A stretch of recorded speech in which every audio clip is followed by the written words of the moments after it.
संत रामपाल जी महाराज एक ऐसे महान संत जिन्होंने अपनी सतभक्ति, तत्व ज्ञान, करुणा और सेवा के बल पर समाज में नई मिसाल कायम की है।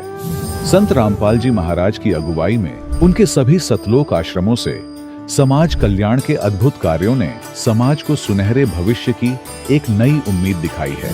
संत रामपाल जी महाराज से नाम दीक्षा लेने के बाद लाखों लोगों की लाइलाज बीमारियां जैसे कैंसर, एड्स आदि ठीक हुई। संत जी के ज्ञान से प्रेरित होकर उनके अनुयायियों ने लाखों यूनिट रक्तदान किया। संत जी ने लाखों बहन बेटियों का दहेज मुक्त विवाह करवाया।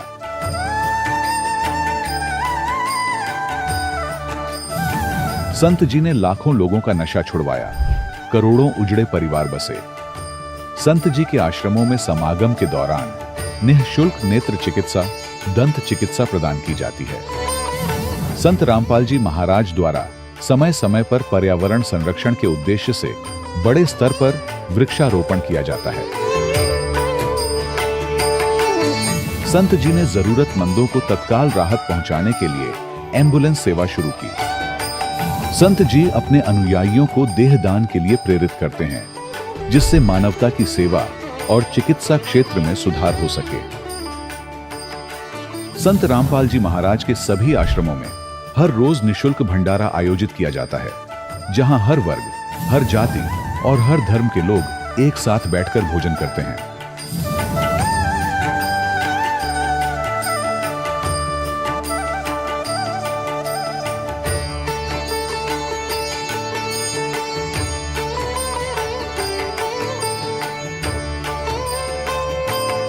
संत रामपाल जी महाराज के आश्रम में हजारों बुजुर्गों को सम्मान और प्यार के साथ जीवन जीने का अवसर मिलता है। उनके खाने, रहने और स्वास्थ्य की पूरी जिम्मेदारी संत रामपाल जी महाराज उठाते हैं। अनाथ बच्चों के लिए संत रामपाल जी महाराज के सभी आश्रम किसी वरदान से कम नहीं। यहाँ उन्हें शिक्षा, संस्कार और भविष्य के लिए बेहतर अवसर प्रदान किए जाते हैं। चाहे बाढ़ हो, भूकंप या महामारी, संत रामपाल जी महाराज और उनके अनुयायी हमेशा ही जरूरतमंदों के लिए सबसे आगे खड़े रहते हैं। कोविड महामारी के दौरान संत रामपाल जी महाराज के आश्रमों से करोड़ों लोगों के लिए भोजन, दवाइयां और जीवन रक्षक सामग्रियां उपलब्ध कराई गई। चाहे गरीब की मदद हो या किसी शोषित और पीड़ित वर्ग के हक और सम्मान की लड़ाई, संत रामपाल जी महाराज ने हमेशा ही उनकी दबी आवाज को सरकारों तक पहुंचाया है और उन्हें उचित न्याय दिलवाने में अहम भूमिका अदा की है। समाज में आध्यात्मिक और सामाजिक मूल्यों के प्रति जागरूकता लाने में संत रामपाल जी महाराज हर कदम पर मानवता के सच्चे सेवक साबित हुए हैं। संत रामपाल जी महाराज का जीवन हमें सिखाता है कि सच्ची सेवा वही है जो निस्वार्थ भाव से की जाए। आइए हम भी इस महान सेवा के कार्य में इस महान संत से जुड़ें और संत रामपाल जी महाराज से नाम दीक्षा लेकर अपने जीवन को धन्य बनाएं।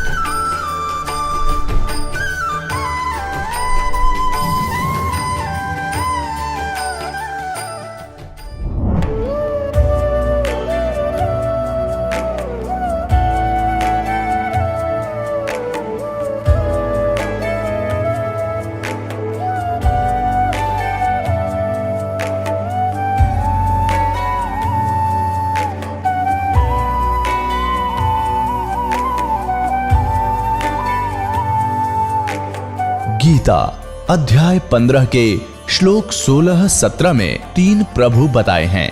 ये 3 प्रभु कौन हैं? किस प्रभु की शरण में जाने के पश्चात जन्म और मरण समाप्त हो सकता है? 3 प्रभुओं में सबसे उत्तम परमात्मा कौन है? कैसा है?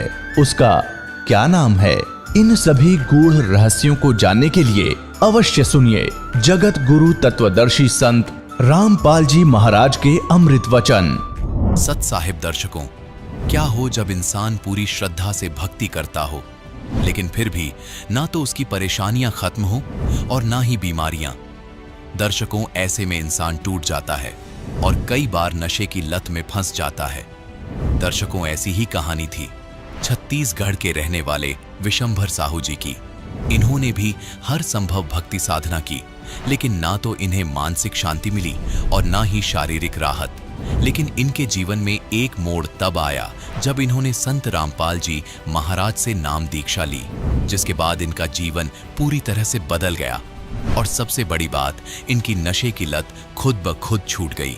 दर्शकों, जिस नशे को छुड़वाने के लिए सरकार नशा मुक्ति केंद्र खुलवाती है, अलग अलग योजनाएं बनाती है, लेकिन फिर भी असफल रहती है, उस नशे को संत रामपाल जी महाराज कैसे केवल सतभक्ति से छुड़वा रहे हैं?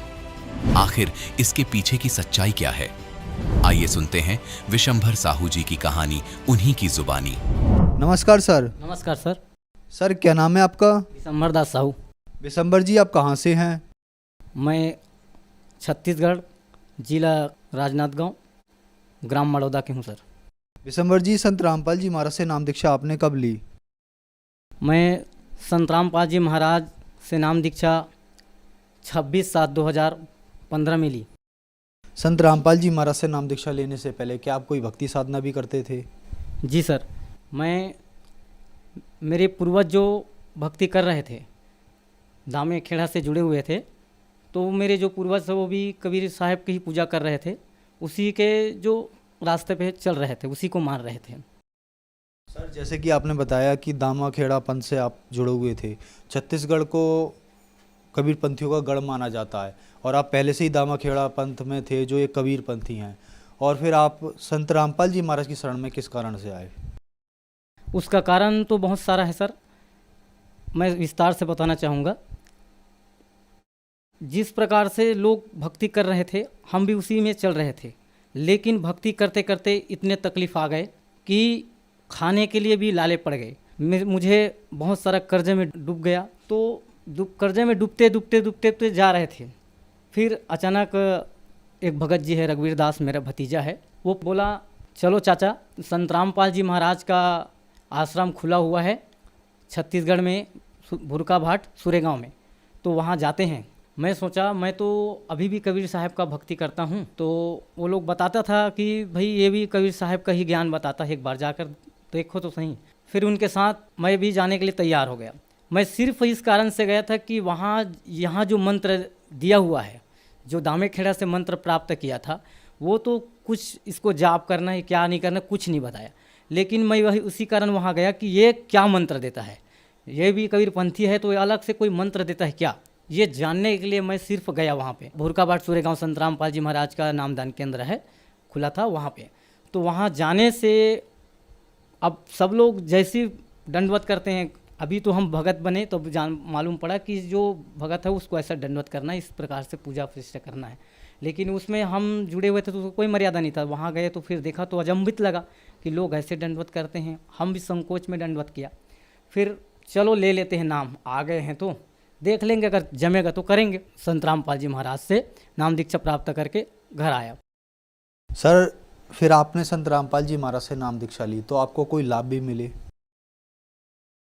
लाभ तो बहुत सारा मिले सर।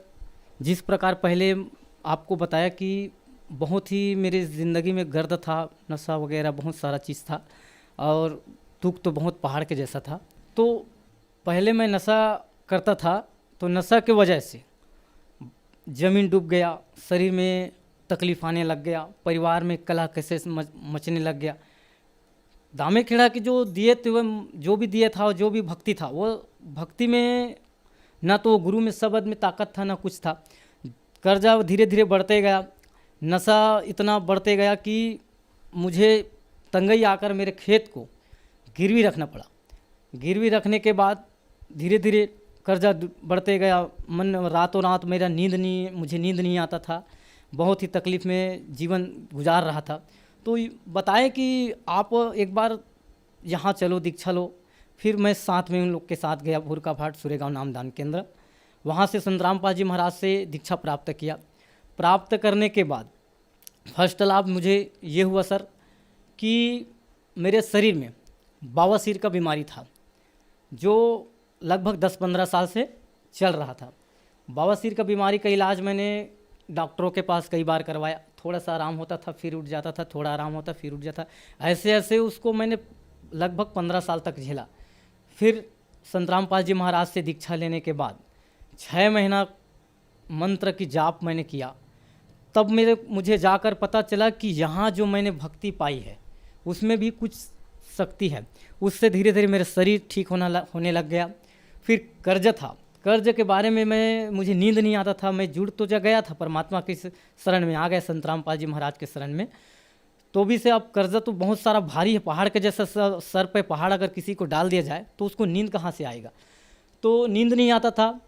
फिर मैंने एक दिन माइलस्टोन में गाड़ी चलाता था, तो मैंने फिर दोपहर में परमात्मा से ऐसे याद करते करते सो गया, नींद आ गया। जब मुझे नींद आया तो मेरी गुहार उस परमात्मा ने सुन ली। संत रामपाल जी महाराज ने मुझे दर्शन दिया दोपहर में और कहा कि बेटा तेरा कर्जा बहुत ही जल्द खत्म हो जाएगा। फिर जब परमात्मा की शरण में मैंने जब भक्ति लगाई दृढ़ निश्चय से, परमात्मा ने मुझसे इतना रहम किया। रजिस्ट्री के लिए अब तैयारी हुआ। 6 महीने के बाद रजिस्ट्री करवाने के लिए मैं रजिस्ट्रार पे पूछा, जब ब्लॉक में रजिस्ट्रार से पूछा कि कितना पैसा लग जाएगा रजिस्ट्री के लिए, तो उसने बताया कि 52,500 रुपया आपको रजिस्ट्री के लिए खर्च लगेगा।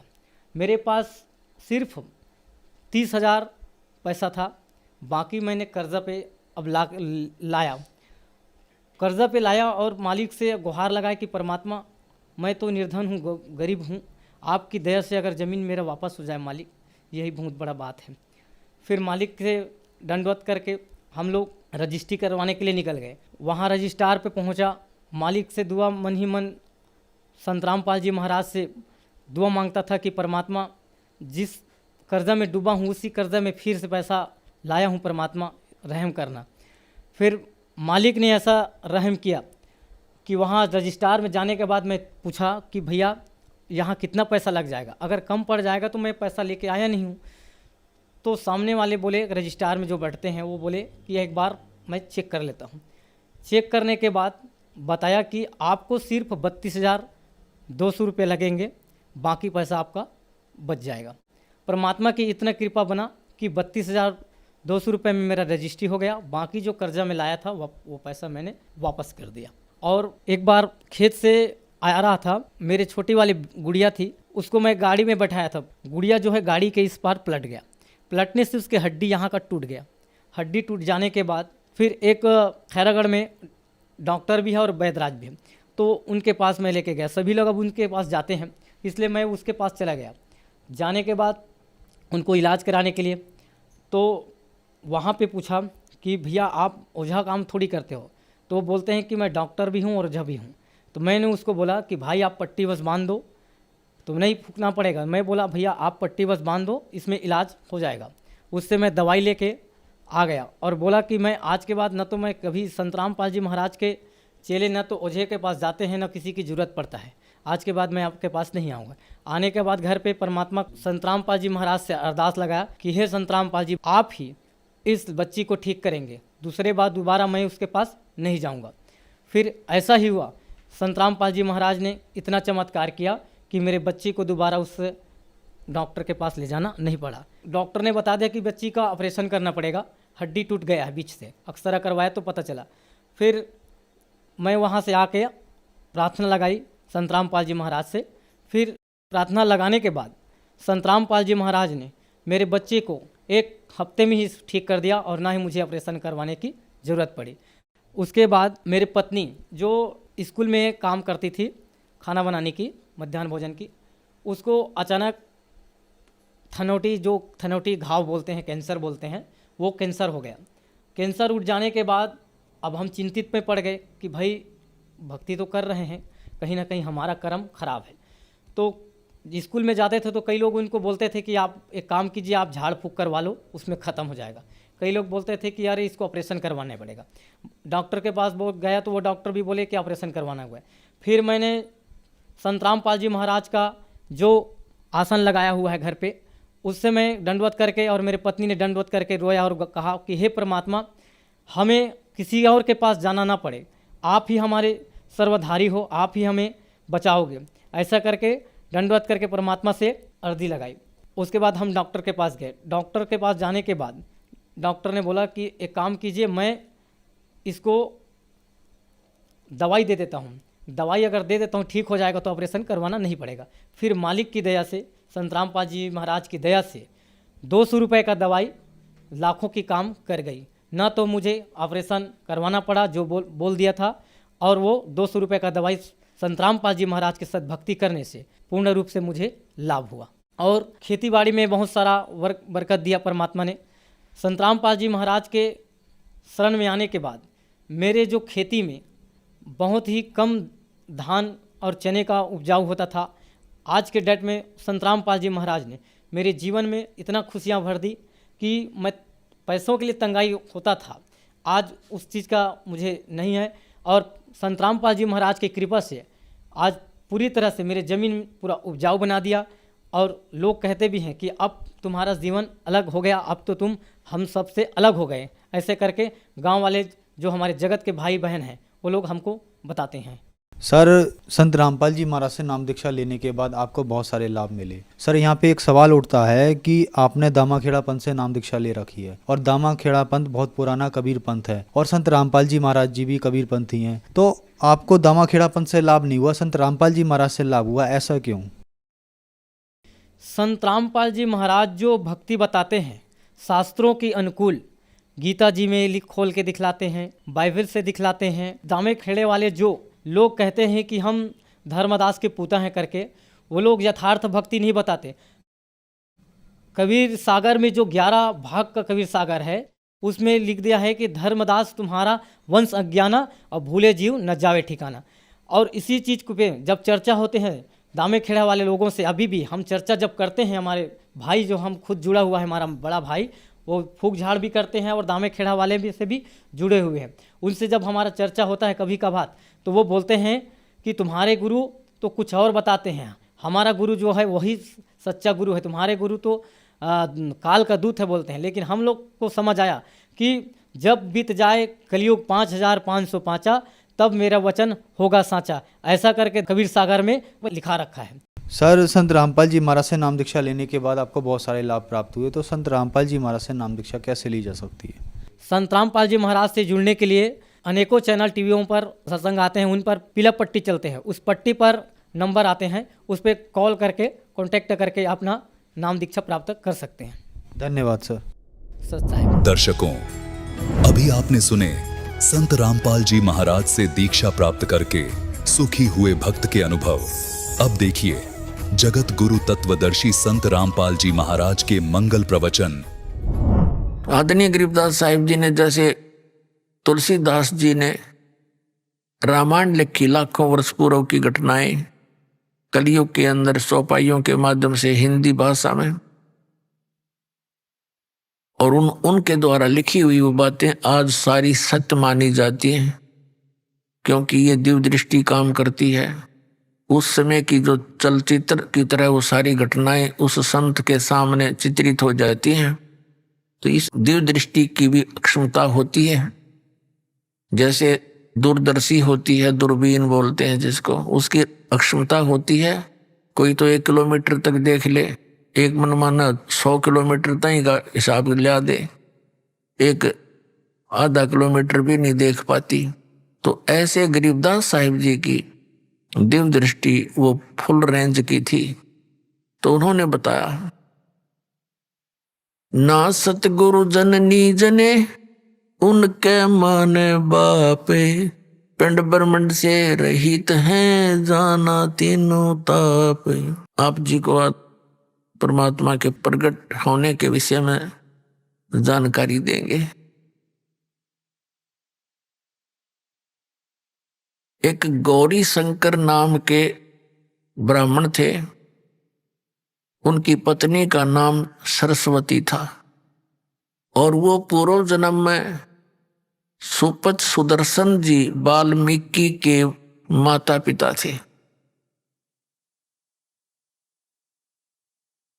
उसके वो माता पिता थे सुदर्शन के, और उन्होंने उस समय परमात्मा जब करुणामय नाम से आए हुए थे द्वापर में, सुदर्शन जी ने तो उपदेश ले लिया था। ये सुदर्शन जी कौन थे? जिन्होंने पांडवों की यज्ञ सफल की थी, जो ना श्री कृष्ण से हुई थी, ना 33 करोड़ देवताओं से, ना 12 करोड़ ब्राह्मणों से, क्योंकि वो सुदर्शन जी परमात्मा के इस यथार्थ मंत्र का जाप करने वाले एकमात्र भगत थे। उनके माता पिता ने परमात्मा कबीर जी के ज्ञान को स्वीकार नहीं किया था, उनकी मृत्यु हो गई थी। सुदर्शन जी ने प्रार्थना की थी, प्रभु मेरे माता पिता बहुत अच्छी आत्मा के हैं और मुझे बड़ा खेद है कि उनका दुर्भाग्य परमात्मा को ठुकरा दिया। हे दाता दया करियो, किसी जन्म में उनको शरण में लेकर दाता पार करियो। तो परमात्मा ने कहा था ठीक है भाई। परमेश्वर कबीर जी ने सोचा था कि ये लड़का अपने माता पिता के मोह में यही काल में फंसा रह जाएगा। तो परमात्मा ने कहा था बेटा मैं वचन देता हूं तेरे माता पिता को पार करूंगा। तो फिर वो निश्चिंत हो गया था। सतलोक जाते समय पुण्यात्माओं, जरा सी भी इच्छा संसार के किसी भी वस्तु में आपकी रहेगी तो काम बिगड़ जाएगा।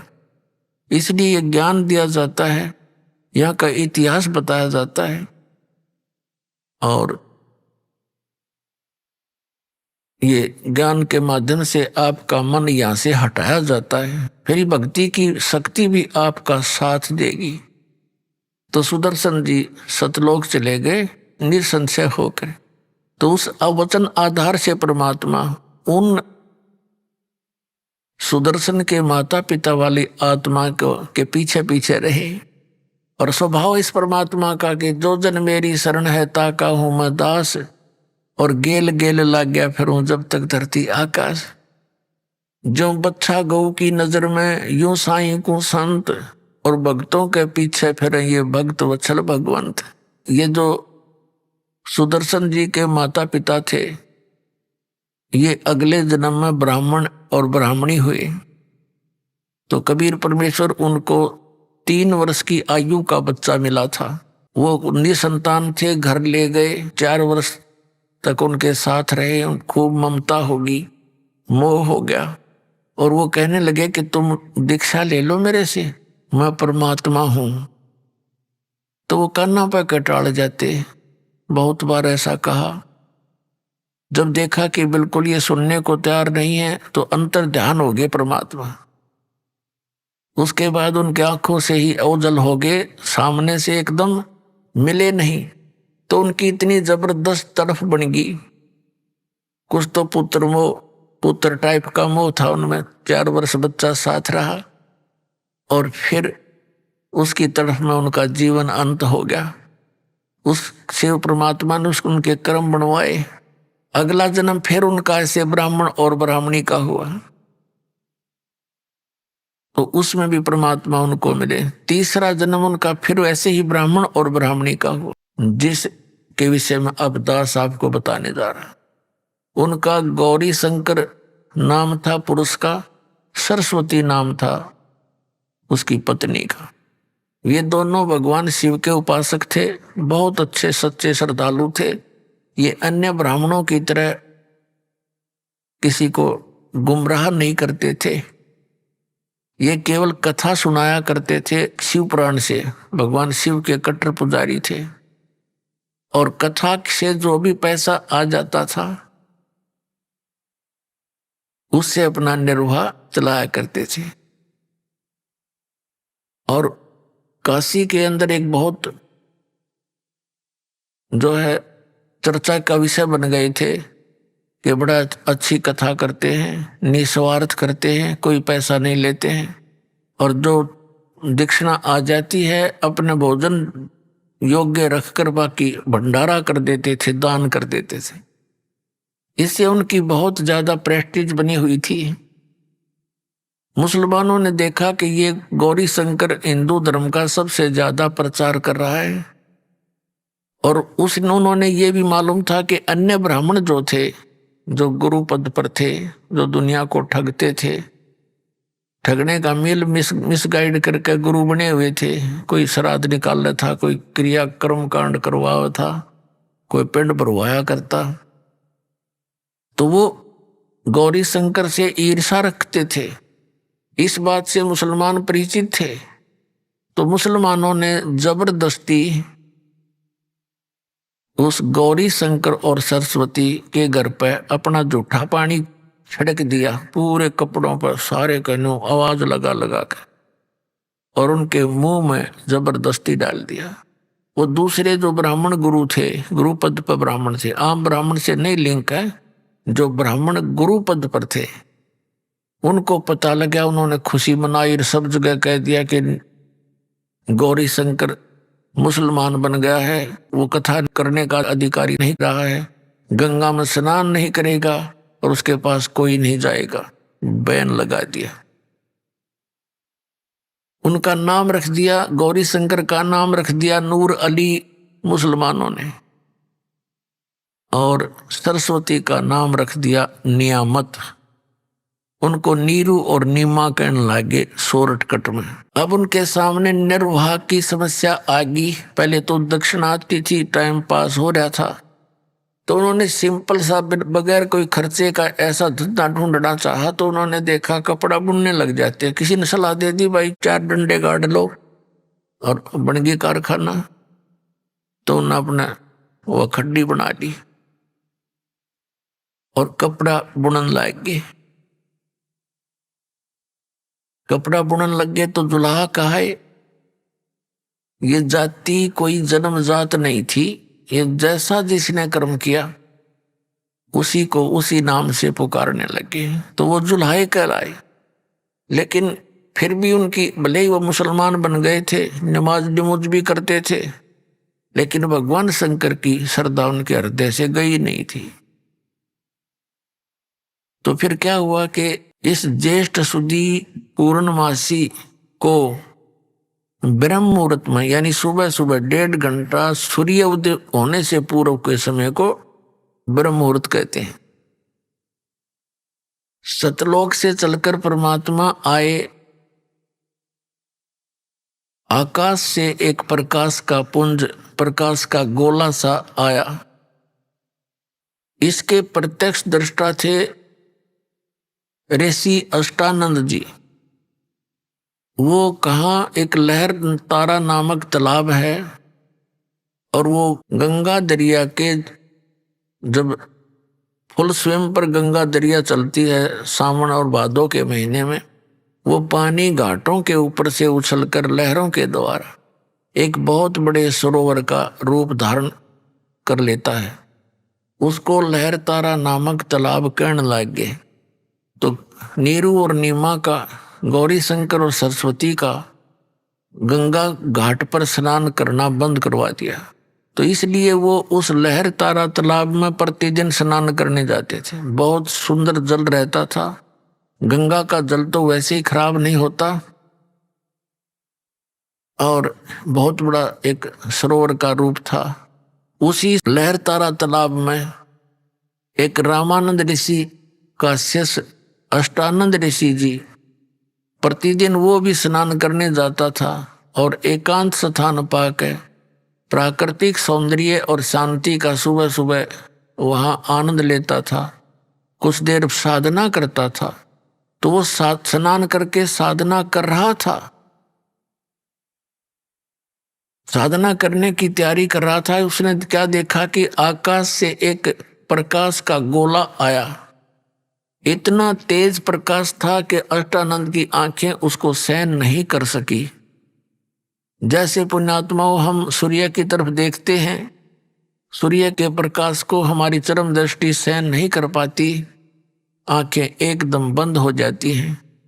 एकदम बंद होती हैं तो सूर्य का जो प्रकाश नहीं दिखाई देता, एक प्रतिबिंब प्रकाश रहित दिखाई देता है, उसका आकार दिखाई देता है। ठीक इसी प्रकार जब अष्टानंद ऋषि ने उस प्रकाश की ओर देखा, उसकी आंखें बंद हो गई। आंखें जब बंद हुई तो क्या देखा कि एक नवजात शिशु का रूप दिखाई दिया, प्रकाश रहित, क्योंकि वो प्रकाश तो परमात्मा का था ही। फिर उसने थोड़ी देर के बाद आंखें खोली तो क्या देखा कि वो प्रकाश लहरतारा तालाब में एक कोने में सिमट गया। अंधेरा था, सूर्योदय होने से 1.5 घंटा पहले अंधेरा होता है। तो उसने सोचा कि ये क्या था भैया, जिंदगी में अपने जीवन में प्रथम बार ऐसी घटना देखी है। अपने गुरु स्वामी रामानंद जी से जाकर इसका कारण पूछूंगा। वो तो उठकर चला गया और जाकर अपने गुरुदेव स्वामी रामानंद जी से पूछा कि हे गुरुदेव, आज मेरे साथ ऐसी घटना घटी, ये कोई मेरी भक्ति की उपलब्धि है या कोई मेरा भ्रम है।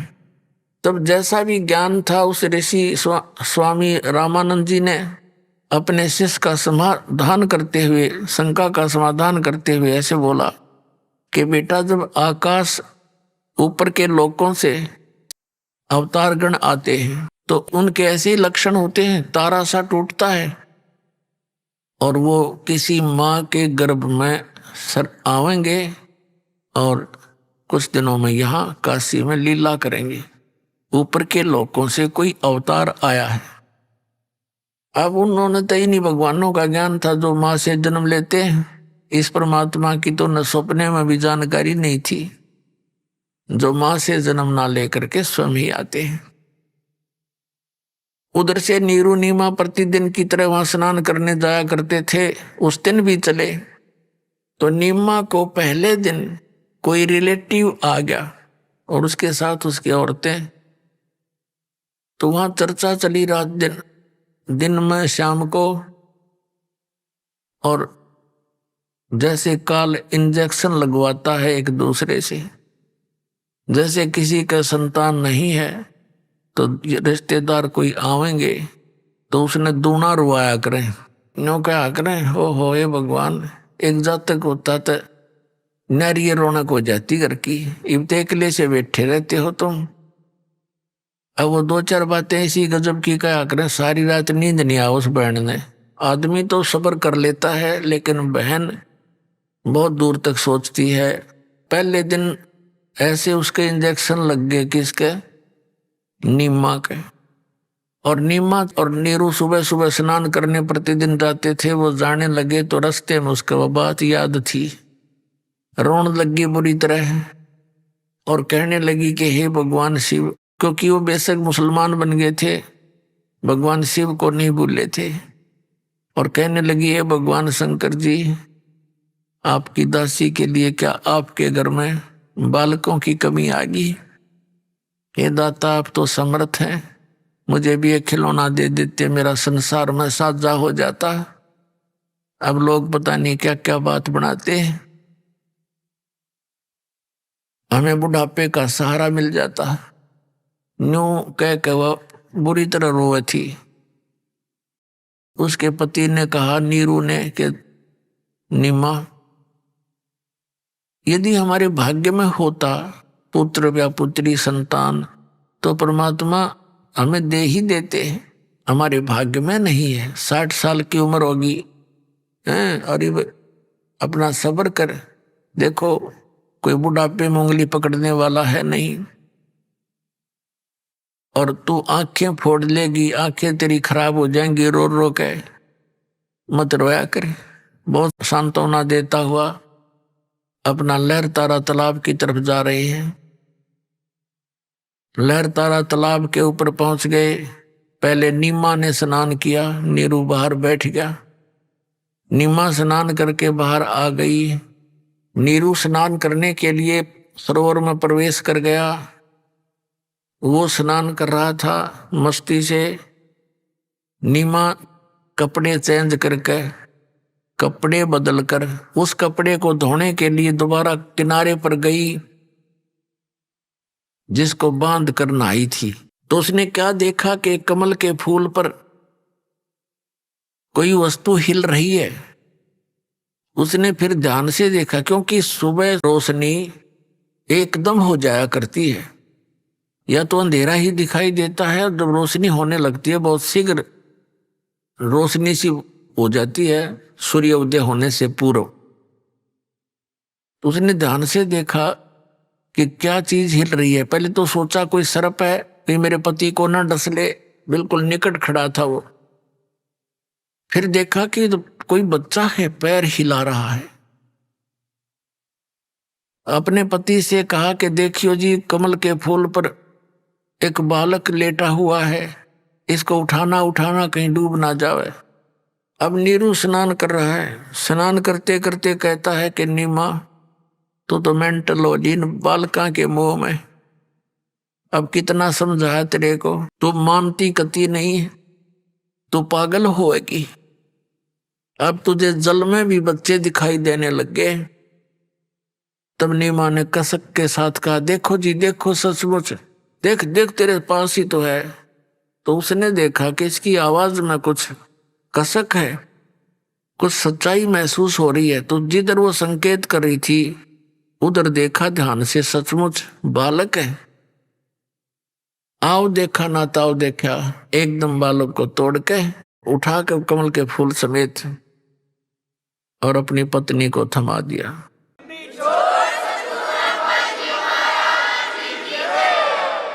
अब नीमा बालक को लेकर बाहर खड़ी होगी। नीरू स्नान करने लग गया। तब तक नीमा को परमात्मा के सानिध्य से जो सुख हुआ उसका कोई ठिकाना नहीं। पुण्यात्माओं, जिस परमात्मा का नाम लेते हैं उसकी चर्चा चलने से आंखों में आंसू आ जाते हैं और रोम रोम करनाने लगता है, खड़ा हो जाता है। और जिसके लिए हम तड़प रहे हैं, खोज रहे हैं, वो परमात्मा हमारे लिए कितना दुखी हो रहा है और उस पुण्यात्मा की गोदी में लेटा हुआ है। तो उस परमात्मा की वहां उपस्थित होने से, उसके सीने से लगे होने से उसको कितना सुख हुआ होगा, इसका किसी शब्दों में वर्णन नहीं किया जा सकता। अब वो क्या करती है, शुक्र मनाती है अपने शंकर भगवान का, हे परमात्मा आज याद कराया था हृदय से आपको भगवान शिव जी, राजा आपने मेरी गोद भर दी, आज मेरा सुना घर हरा भरा कर दिया। अपने आत्माओं परमात्मा कहा करते हैं, जैसे आदरणीय गरीबदास साहिब जी ने लिखा है कि जगत का पेखना पेख्या और धनी का नाम ना लिखा। इन शंकर भगवान और कहते 9 नंबर बना करते बेमतलब के। अब खेल मालिक सारा कर उन बच्चों अपनी प्यारी आत्माओं को शरण में लेने के लिए, पार करने के लिए जंगल में आकर लेट गया कमल के फूल पर जल में, और वो शुक्र मना रही है शंकर भगवान का। आज तक हम ऐसे धोखे में रहे, परमात्मा ने आकर ये ज्ञान दिया। अब आदरणीय गरीबदास साहिब जी ने इस समय की एक कैसी प्यारी वाणी बोली है, ये आपको थोड़ी सुनाता हूं। क्योंकि परमात्मा ने आदरणीय गरीबदास साहिब जी को दिव्य दृष्टि दी थी और सचखंड सतलोक दिखा के आदरणीय नानक साहिब जी की तरह ऊपर लेकर गए थे। और 8-10 घंटों के बाद उनकी आत्मा को वापस छोड़ा था गरीबदास जी की, और उनको चिता पर रख दिया था मृत जान के। गरीबदास बालक थे 10 वर्ष के, और चिता के ऊपर ही वो चेतन हो गए थे, अपने आप बंधन टूट गए, उठकर चल पड़े थे। उस दिन से ये वाणी बोलने लग गए थे जो आंखों देखी थी भगवान की। और फिर परमात्मा ने उनकी दिव्य दृष्टि खोल दी थी। तो क्या बताया, 84 बंधन कटे कीनी कल्प कबीर, भवन 14 लोक सबे टूटे जम जंजीर, अंत कोट ब्रह्मांड में बंदी छोड़ कहाए, सो तो एक कबीर है जननी जने नवाए। शब्द स्वरूप साहेब धनी, शब्द से अंध सब माही, बाहर भीतर रम रहा जहां तहां सब ठाई, जल थल पृथ्वी गगन में बाहर भीतर एक, पूर्ण ब्रह्म कबीर हैं अवगत पुरुष अलेख। सेवक हो के उतरे इस पृथ्वी के माही, जीव उदाहरण जगत गुरु बार बार बल जाई। आदरणीय गरीबदास साहब जी कह रहे हैं कि सेवक होकर उतरे, सतलोक से चलकर आए एक दास बनकर, सेवक बनकर, ओए होए, सेवक बनकर उतरे। यहाँ कबीर दास को आए कहा करते थे अपने आप को। और पुण्यात्माओं, ये हमारे लिए संकेत और उदाहरण था भगवान का कि यदि तुमने परमात्मा चाहिए, यह संसार की किसी बकवादों की इच्छा मन में ना रखो। टाइम पास करने के लिए जैसी व्यवस्था मालिक करे वही उसी में संतुष्ट रहे। केवल इस संसारिक ही डिमांड नहीं रखे, केवल मोक्ष की चाह रखे फाइनल। फिर यहाँ के सुख तो भगवान आप पर दे देगा अपने। परमात्मा कहते हैं कल्पे कारण कौन है, कर सेवा निकाम, और मन इच्छा फल दूंगा जब पड़े मेरे ते काम। अपने आत्माओं कितना धनी व्यक्ति है और कितना ही वो चाहे प्रधानमंत्री है और उसका पुत्र है, कहीं जा रहा है और दुर्घटना में ग्रस्त हो जाता है, मर जाता है, तो वहां उसका रोल कोई नहीं था, वहां भगवान का रोल बचावे। और उससे हम दूर हो गए तो ये चाहे कितने हम उच्च अधिकारी हों या कितना धनी हों, तो हमें भगवान का यदि सहारा है तो ऐसे समय पर परमात्मा का काम है, वहां धनी का काम है। तो ऐसे भी आपके ऊपर अगर सतभक्ति कर रहे हो सच्चे दिल से और कोई किसी प्रकार की संस्कार बस को ऐसी आपत्ति आवेगी, तो परमात्मा ने फ्रिक्शन ऑफ सेकंड में कहते पहुंचूंगा क्षण एक में जन अपने के हेत। हिरणाकुश उदारिया रावण मारा खेत, सेवक हो के उतरे इस पृथ्वी के माही, जीव उदाहरण जगत गुरु बार बार बलि जाही। गरीबदास जी कहते हैं सेवक होकर आए वो इस पृथ्वी के माही, और जीव उदाहरण जीवों का कल्याण करने के लिए जगत गुरु यानी सर्व ज्ञान संपन्न एक संत की भूमिका की। गरीबदास जी कहते हैं बार बार बलिहारी में उसके ऐसा दयालु वो खुद आता हमारे को संभालने के लिए। काशीपुरी कष्ट किया ये उतरे अदर अधार, मोमन को मुजरा हुआ जंगल में दीदार, कोट कर्ण शशिभान सोदे आसन अदर विमान, परसत पूर्ण ब्रह्म को शीतल पिंड और प्राण, गोद लिया मुख चूम कर ये हेम रूप झलकंत, जगर मगर काया करे जैसे दमक पद्म अनंत, गोद लिया मुख चूम कर हेम रूप झलकंत, जगर मगर काया कर जैसे दमक पद्म अनंत। अब जब नीमा ने परमात्मा को उस बालक रूप में विराजमान अपने गोदी में लिया, गोद लिया मुख चूम कर, लाड करे उस मालिक के, हेम रूप झलकंत यानी परमात्मा का शरीर बर्फ की जैसा वाइट था। अपने आत्माओं परमात्मा के लिए हम तड़प रहे हैं और वो परमात्मा उस प्यारी आत्मा नीमा की गोदी में और बालक रूप में। अब जैसे बर्फ है, बर्फ की डली भी कहीं रखी हो और स्वाभाविक हाथ भी उस पर लग जा तो अपना ठंडापन वो दिखाती है, तो ऐसे परमात्मा जहां जिसके संग है तो उसको कितनी शांति हुई होगी इसका वर्णन नहीं कर सकते।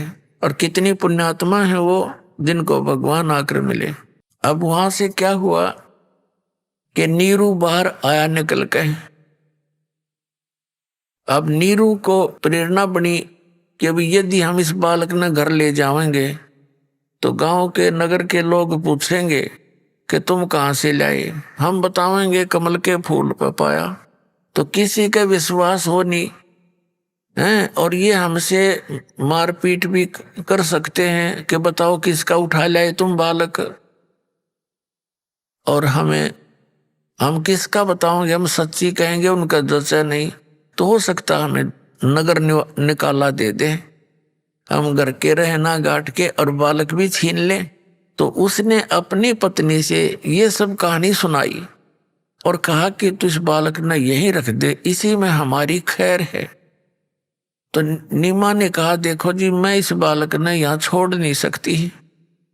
पहले तो बहन बेटी माताओं की आत्मा घनी नरम होती है, और दूसरे बालक एक जिसका जो ऐसा है और उसको कैसे छोड़ सकता है।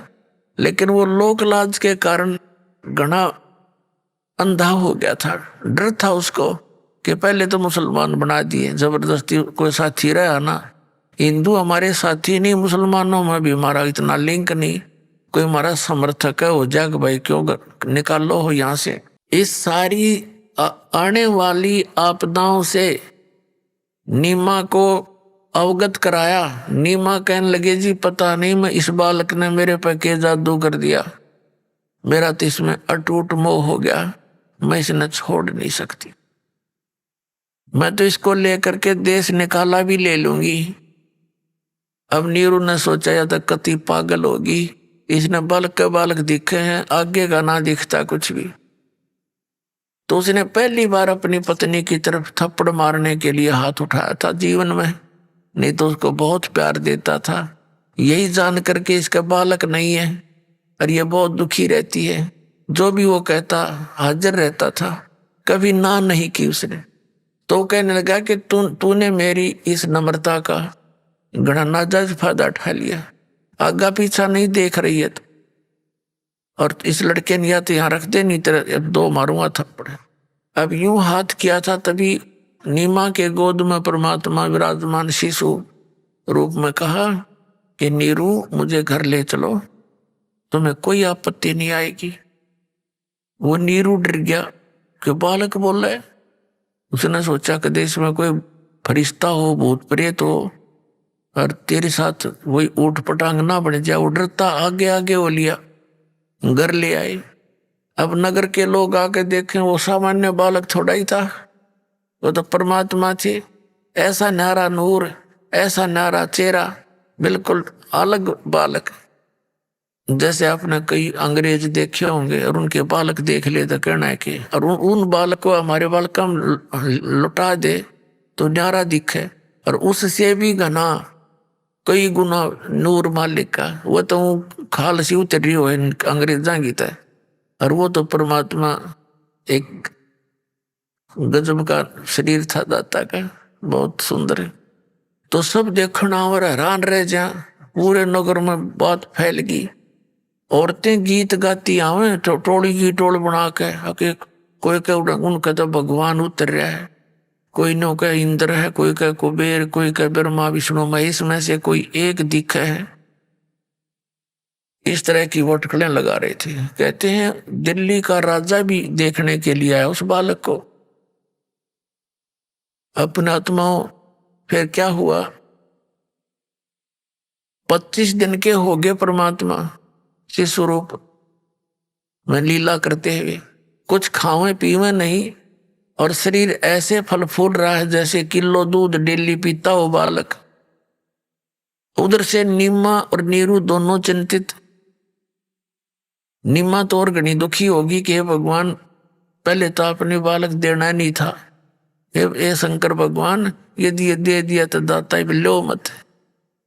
अब ये कुछ खा पी नहीं रहा, ये मरेगा, और ये मरेगा तो साथ में मरूंगी, मैं नहीं जी सकती। ये उसके हृदय की से थी, न फॉर्मलिटी नहीं थी। तो परमात्मा ने देख लिया या बुढ़िया मरेगी, मैं तो मरूं को ना, पर यह जरूर मर जाएगी इस चिंता में।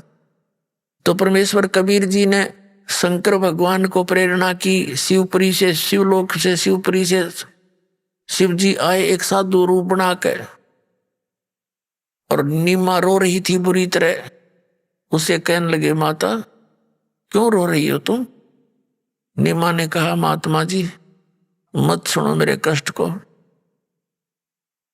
तो फिर महात्मा ने के रूप में शंकर भगवान ने कहा, माता ऐसे कहते हैं अपना दुख किसी तरह बता दे तो हल्का हो जाता है, हो सकता है मेरे सतर का कोई हो काम में आशीर्वाद वगैरह दूंगा तेरे को। अब नीमा ने सारी कहानी बता दी कि जी हमारा संतान नहीं थी, और अब मैंने एक दिन अपने शंकर भगवान से हृदय से पुकार करी थी, और उन्होंने यो लाल दे दिया, कमल के फूल पर पाया हमने तालाब के अंदर, और अब ये कुछ खा पी नहीं रहा महात्मा जी, इसलिए रो रही हूं।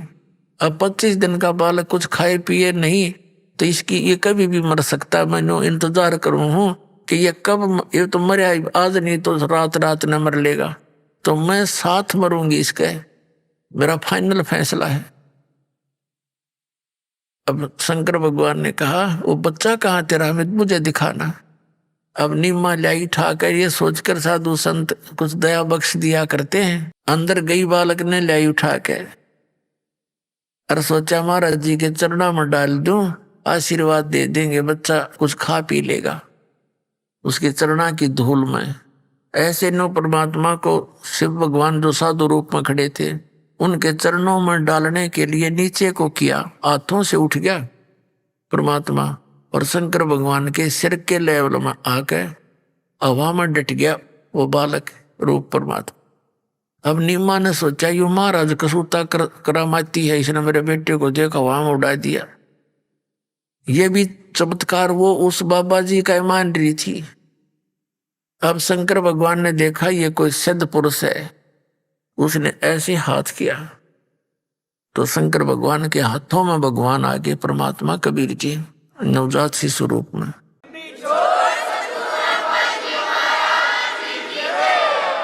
तब भगवान नवजात शिशु रूप में शंकर भगवान से कहने लगे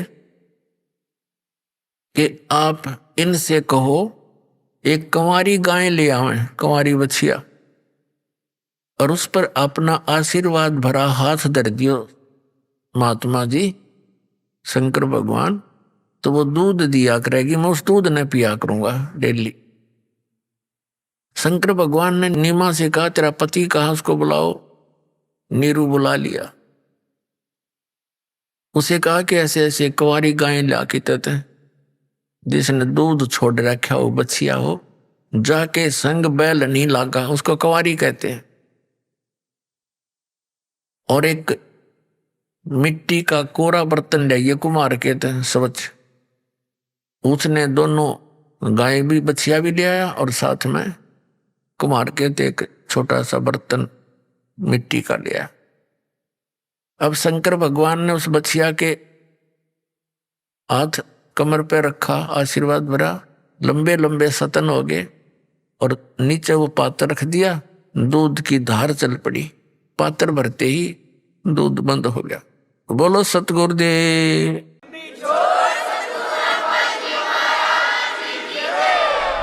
अभी आपने सुने संत रामपाल जी महाराज के मंगल प्रवचन। आइए अब सुनते हैं संत रामपाल जी महाराज से नाम दीक्षा लेकर सतभक्ति करके अद्भुत लाभ प्राप्त करने वाले अनुयायी के विचार। दर्शकों, जब कोई व्यक्ति शारीरिक सुख और मानसिक शांति की तलाश में अपने धर्म में प्रचलित हर संभव भक्ति साधना को अपनाता है, लेकिन वर्षों तक पूजा पाठ, व्रत उपवास, तीर्थ यात्राएं और तमाम भक्ति साधनाएं करने के बावजूद भी उसे कोई वास्तविक लाभ नहीं मिलता, तो उसका निराश होना और धीरे धीरे तनाव का शिकार हो जाना स्वाभाविक हो जाता है।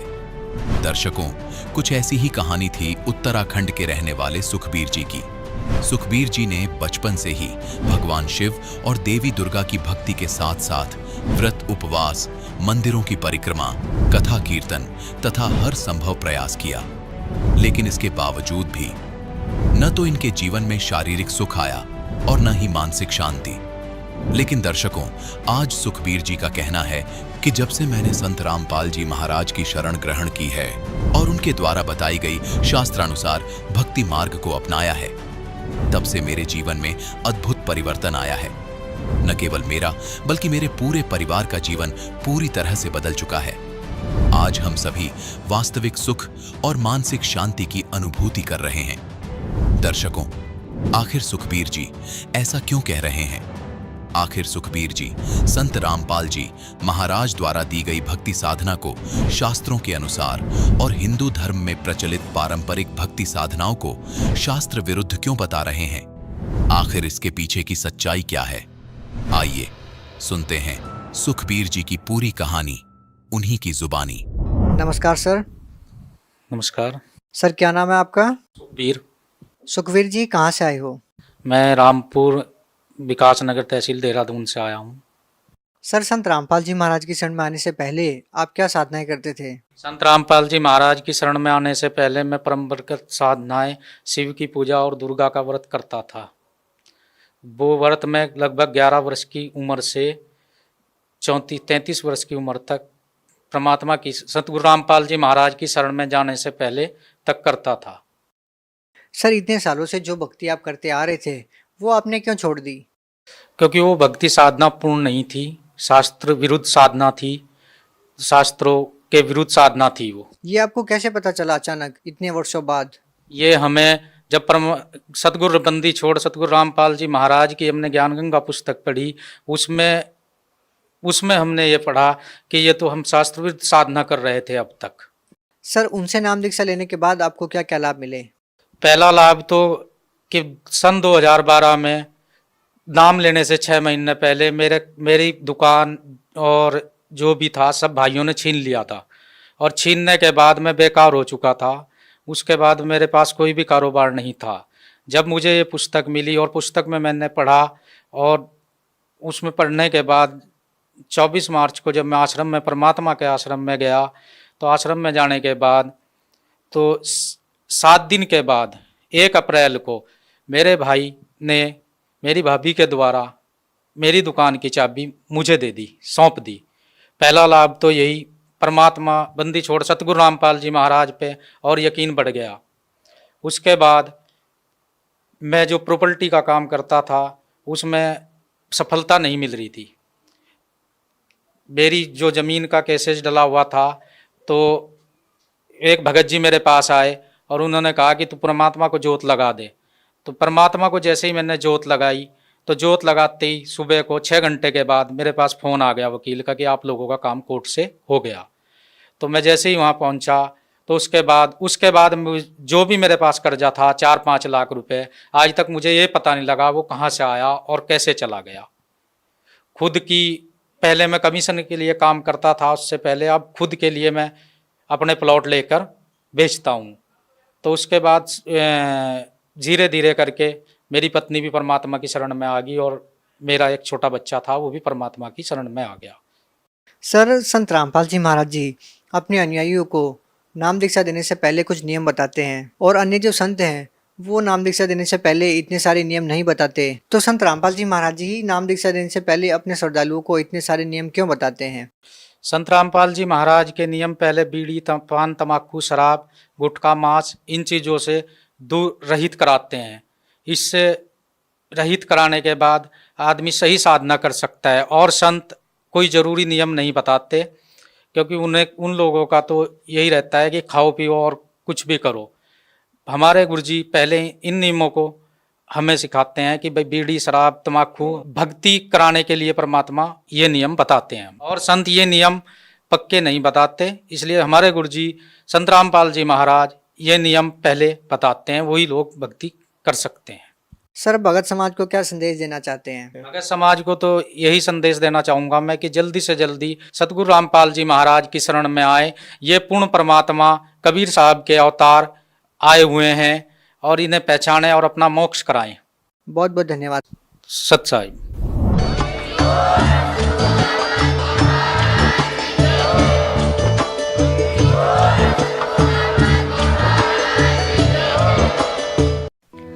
आप सुन रहे थे जगत गुरु तत्वदर्शी संत रामपाल जी महाराज के मंगल प्रवचन।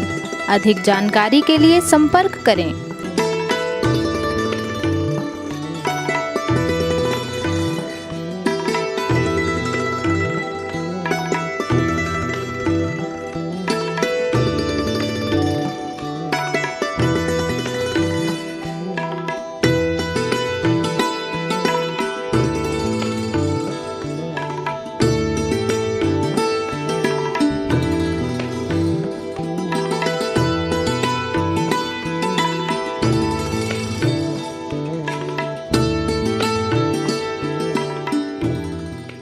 जगत गुरु तत्वदर्शी संत रामपाल जी महाराज जी के पावन सानिध्य में भक्ति की अलख जगाने तथा श्रद्धालुओं को सत्य भक्ति मार्ग का रास्ता दिखाने हेतु कनाडा के लोकप्रिय channel the TV NRI channel पर जगत गुरु तत्वदर्शी संत रामपाल जी महाराज जी के मंगल प्रवचनों का प्रसारण प्रतिदिन सुबह 7:30 बजे से 8:30 बजे तक तथा रात्रि 7:30 बजे से 8:30 बजे तक किया जा रहा है। इस सत्य भक्ति मार्ग को अपनाने के लिए अधिक से अधिक सत्संग प्रसारण देखें। इस सत्संग प्रवचन का सीधा प्रसारण संत रामपाल जी महाराज लाइव सत्संग YouTube चैनल और जगत गुरु संत रामपाल जी महाराज फेसबुक पेज पर भी देख सकते हैं।